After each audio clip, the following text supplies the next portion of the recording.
The Lord Xanadu. Are you fine?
Yes, I saw it.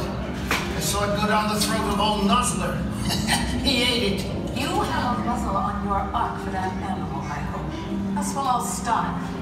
We'll have plenty of food. And I'll get you another root ball plant. Okay. And some rose bushes. Rose bushes?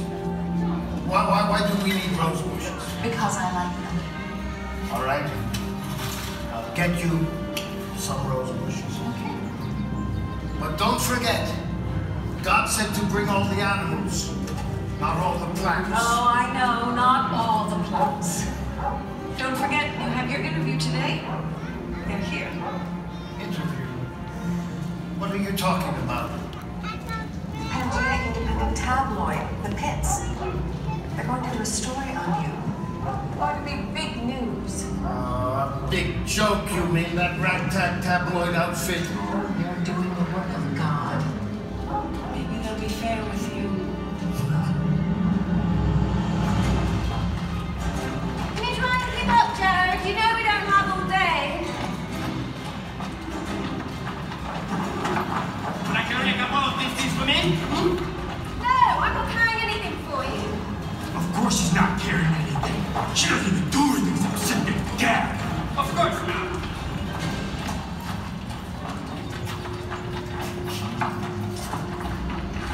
Hello, you must be Noah. Adar from the PIT, Pangea Independent Tabloid. This is Keenan, he'll be transcribing today's interview. And this is Jared, he'll be doing the sketch work.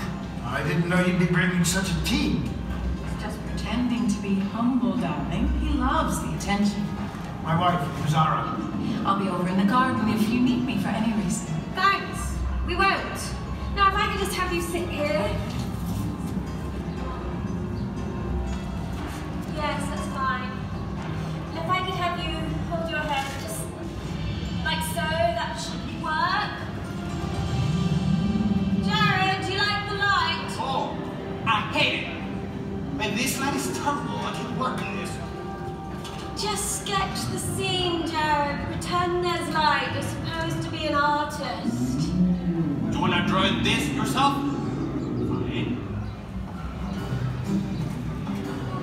Here. Draw me.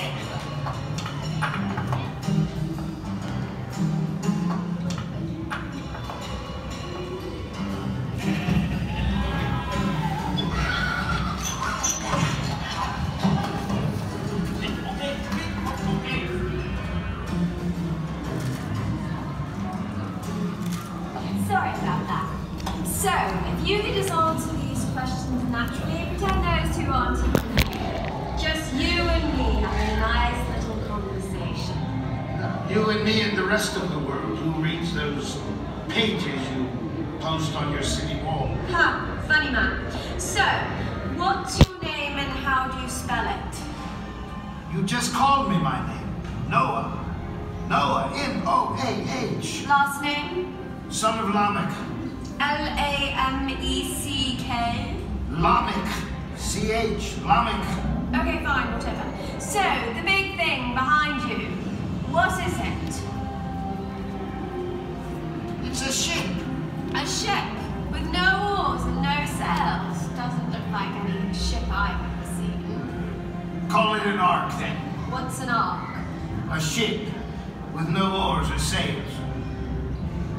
Why is it so big, Noah? Because God told me to build it 300 cubits long, 50 cubits wide, and 30 cubits tall. So that's what I did. God told you. He sent you detailed drawings, did he? No, he just told me. Iron is better than bronze. Bronze is better. You're an idiot.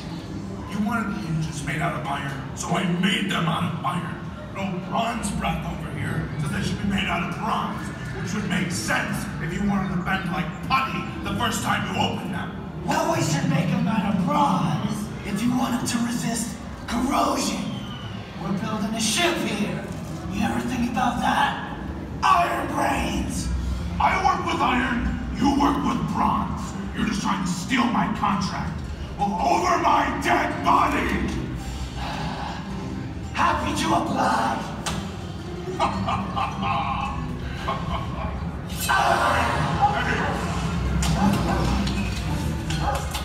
Make them out of iron.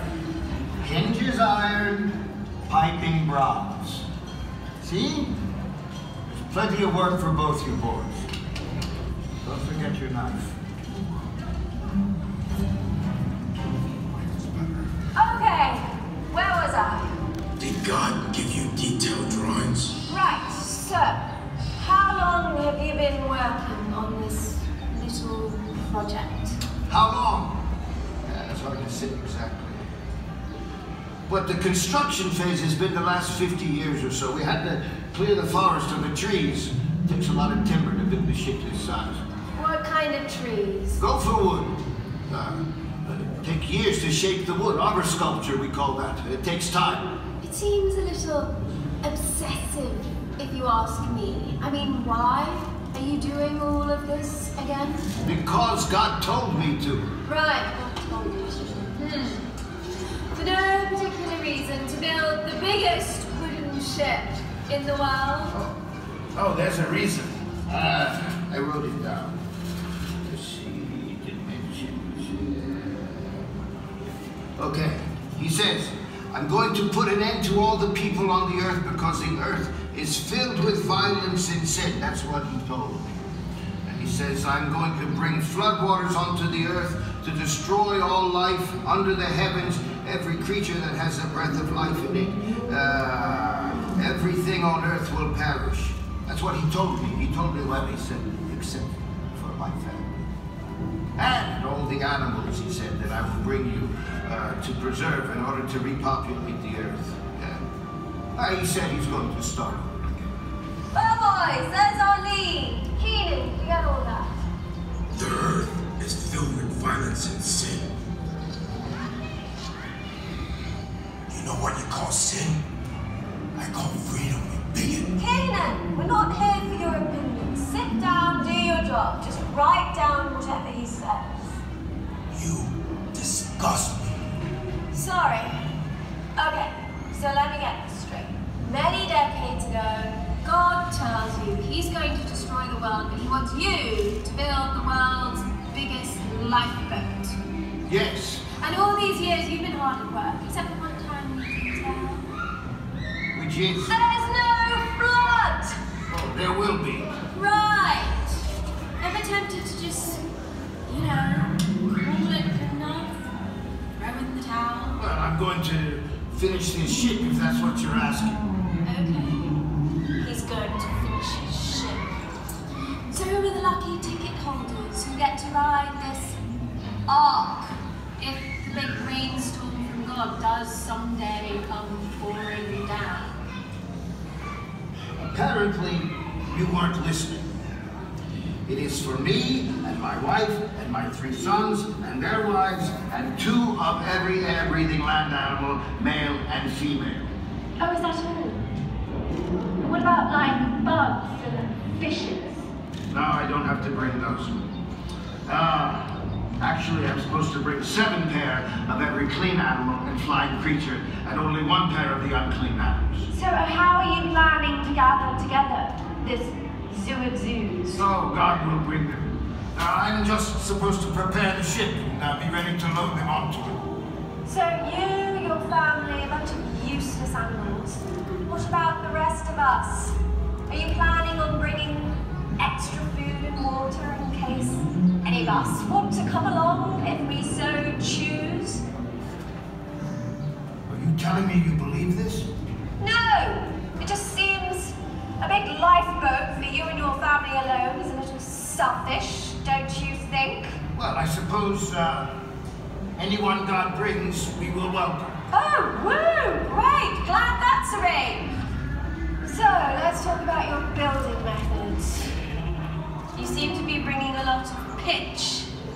Are you planning on applying the pitch to the inside of the boat as well as to the hull? Finally, a good question. Yes, pitch helps stabilize the moisture content of the wood and it acts as a preservative. You wouldn't want all this exposed wood lying around while we build this ship now, would you? Excuse me, Dad. Have you seen him? Not lately, why? We need him to inspect the fruit shoots, and we need a lot more of these. I'll tell him I'm doing it. Sorry. Are we planning on having any other interruptions? You think our time is invaluable here? I'm sorry. It's just that we're a little busy here. We're in the final stages and it's critical. Final stages, whatever, okay. So let's get back to the questions. How are you supporting that boat? I mean, what is holding it off the ground? Stone. Stone. Quarry cut, transported. That was no easy job, let me tell you. So first you cut down a forest, and then you quarried stone. Is that right? Well, you missed a few steps, but that's all right. Basically, we started the wood construction with the 3 keels. Let me show you.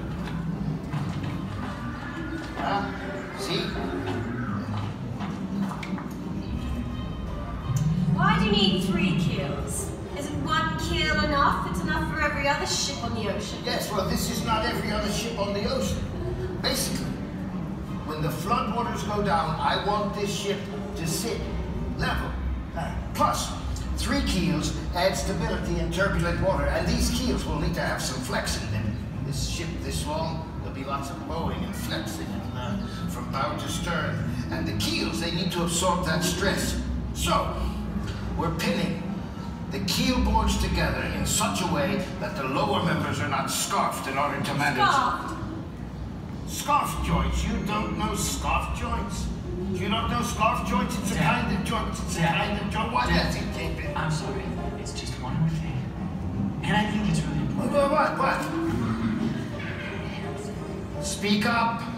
Ham said that the cages we're building aren't going to be strong enough to hold these. Whoa! I call those dagger tools. Don't worry, we'll be all right. All right. Are you kidding?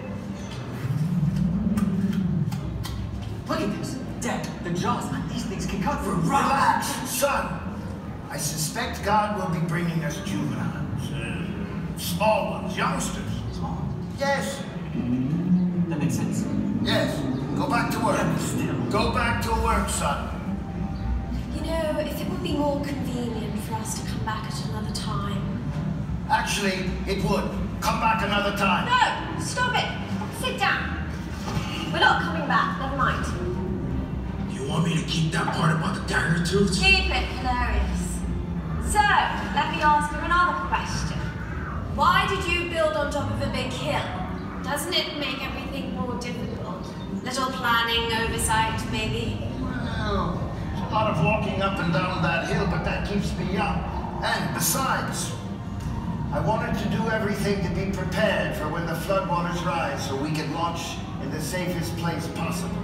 This flood, it will be violent, powerful, and we want to be able to launch as high as we can to avoid the massive sediment flows and the rip tides in the shallow areas. Besides, higher elevation, bigger trees, we don't have to hold the timber as far. An answer for everything. So this is a family project, I presume? It is. My grandfather, Methuselah, he just died. He was 969 years old. He was a big help. Well, except for the last few years when he mostly sat around and bragged about how old he was. And you met my son Jacob, my other two sons, Shem, Ham, and their wives. They've been a big help, and we've contracted out some labor. You know, brought in supplies, that sort of thing. Seriously, Noah, this must all be costing you a fortune. Aren't you wasting your money? Investing your son's inheritance in a ship that doesn't even have a rudder? Doesn't need a rudder. Not planning on navigating anywhere. And that big wooden bow fin, that will keep us from getting clobbered when the waves come. All right, well, that's a new one. A ship that doesn't navigate anywhere. And how did you learn how to build such a ship? Did you study shipbuilding, Noah? Well, I watched the riverboats when I was a boy. And I learned the craft of shipbuilding from Emzara's father. I guess you could say God put the curiosity in my head and the skill in my hands. Huh. Well, aren't you afraid that it just won't float? You know, there are some people that say that your hull won't hold. It's just not possible. Aren't you worried that your hull is not up to the task? Oh, it's up to the task. Here, let me show you. We're using multiple layers of planking on our hull, and we're joining them together with a system of mortise slits and these thin blocks, we call them tenons. Then we're inserting dowel pins into the drill holes in the plank, and we're adding vertical pins, we call those drift bolts. Plus, we have several interior bulkheads. You can't imagine how secure the hull becomes. Too much information. Bottom line, do you really believe that thing can float? Of course. But the real challenge is not just making sure it floats, but making sure it doesn't break apart in the rough waters. But we have the perfect dimensions and the perfect coordination of hull shape and load distribution. Well, if you say so, and I'm afraid to ask, how did you choose that size? What made you decide on those particular dimensions? God told me 300 by 50 by 30, remember? Oh yes, God told you. You said that before, very convenient. Yes, it is. Do you truly, I mean honestly, believe that there is going to be a massive, world-destroying flood? Ma'am, what did you say your name was again? Adar. Adar. Adar. I hate to tell you this, Adar, I really do, but I must tell you the truth. God said He's going to put an end to all the people. That's what He said. The earth is filled with violence and sin, He said. And He is grieved by all of this, killing and hatred and unspeakable acts. He is grieved. God is grieved, Adar. This is no joke. Now, if you were wise, you would turn from your sin and seek God so that you may be spared. And you too as well.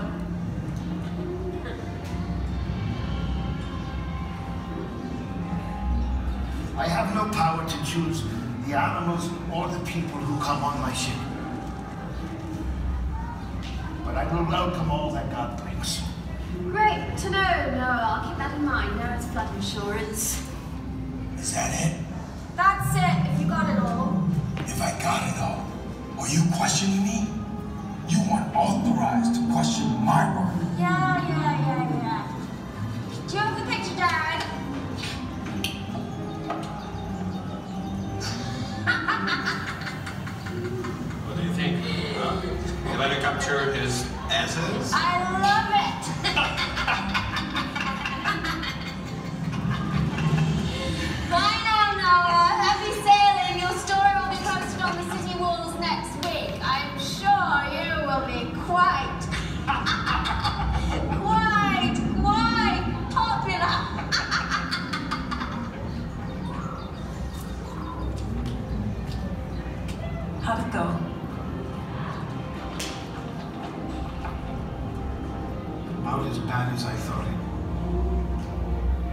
scoffers are gonna scoff. I do wish they would listen.